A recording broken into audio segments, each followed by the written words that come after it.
Welcome to the Zach on Leadership Podcast. I'm your host, Zach Hughes. Today's episode is entitled Leadership Lessons from Seeing the Northern Lights Through a Camera Lens. This past weekend, the world got one of the best ever looks at the Aurora Borealis, aka the Northern Lights. Personally, I was in northern Minnesota at the time. I forgot my DSLR camera at home, but managed to snap some decent shots with my iPhone.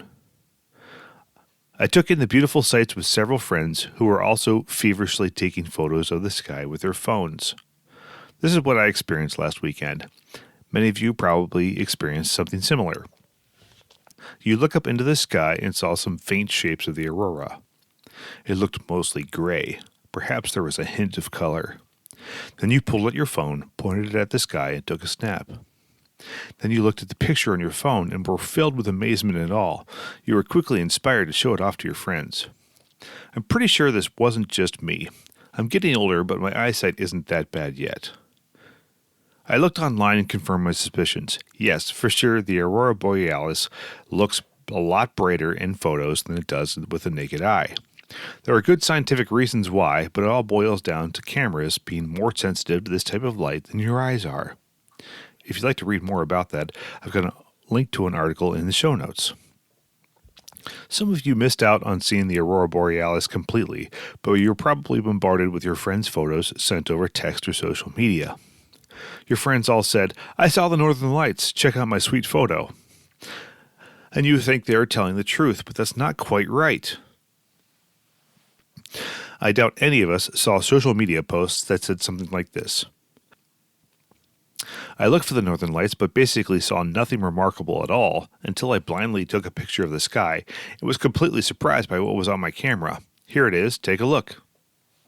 The leadership lesson. Now I will connect the dots to the practice of leadership. Here's an unfortunate truth. The higher you climb on the leadership hierarchy in your organization, the less directly you can see what's really going on. It's sad but true. Left to natural communication mechanisms, information will be filtered and watered down on its way up to you. Things may look good, but are actually bad. Conversely, you may see one glaring bad thing about your organization, but the entirety of the good goes unseen. Left to your natural sight, you really can't see what's going on, so you must employ tools to give you the visibility you need. There are lots of such tools that provide insight. One of my favorites is the Employee Engagement Survey. Many organizations, large and small, survey their employees regularly with a battery of questions to measure how engaged they are in their work. All leaders want their employees to love what they do, care about the mission, and give their efforts, intellect, creativity, and passion to the task. Of course, there's so much in any organization that can erode that, and leaders can't begin to fix it if they can't see where and what types of issues exist. While these surveys are properly anonymized, as leaders we can often look for patterns that help us diagnose issues. We never punish bad results, but instead we look for ways to support improvements in team health. Using a camera to take pictures of the Aurora Borealis isn't cheating. It's not fake. It's not a filter or Photoshop. The Aurora Borealis is really there. Your eyes just don't work as well as a camera lens. Similarly, use the tools at your disposal to see what's really going on with your team.